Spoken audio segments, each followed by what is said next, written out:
দোলে লক্ষাধিক ভক্ত সমাগম মায়াপুর ইস্কনে। দোল উৎসব তথা গৌর পূর্ণিমা যা দেশজুড়ে পালিত হচ্ছে যথাযথ মর্যাদায়। আর ইস্কনের প্রধান কার্যালয় শ্রীধাম মায়াপুরের ভোর থেকে মঙ্গল আরতি দিয়ে শুরু হয় বিশেষ পুজো অনুষ্ঠানে।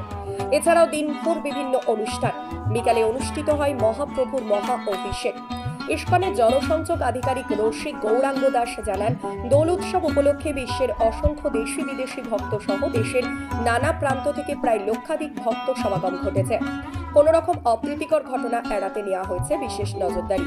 এছাড়াও আগত ভক্তদের জন্য মহাপ্রসাদের ব্যবস্থাও করা হয়েছে। প্রত্যেক বছর ইস্কনের চন্দ্রোদয় মন্দিরে লক্ষ লক্ষ ভক্তদের সমাগম ঘটলেও দোল উৎসব উপলক্ষে বাড়তি সমাগম ঘটে ভক্তদের। চারিদিকে হরিনাম সংকীর্তনে মেতে ওঠে দেশ বিদেশি ভক্তরা, যা অনন্য মেলবন্ধন তৈরি করে এই উৎসবকে কেন্দ্র করে। তবে দোল উৎসব উপলক্ষে সপ্তাহব্যাপী বিভিন্ন আচার অনুষ্ঠানের আয়োজন করা হয়েছে মায়াপুর ইস্কনে।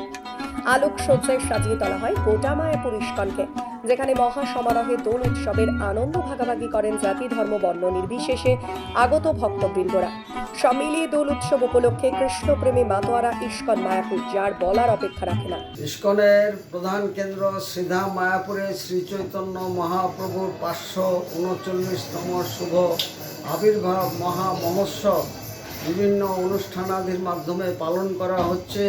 35 দিন ব্যাপী পৃথিবীর 100 দেশ থেকে 5000 বিদেশি ভক্ত সমেত এবং ভারতবর্ষের বিভিন্ন প্রদেশ থেকে লক্ষাধিক ভক্ত নিয়ে এই আন্তর্জাতিক মানের বিভিন্ন অনুষ্ঠান চলছে। আজকে মহাপ্রভুর আবির্ভাব তিথি মহা মহোৎসব উপলক্ষে ভোর 4:30 মঙ্গলারতি দিয়ে শুরু হয়েছে।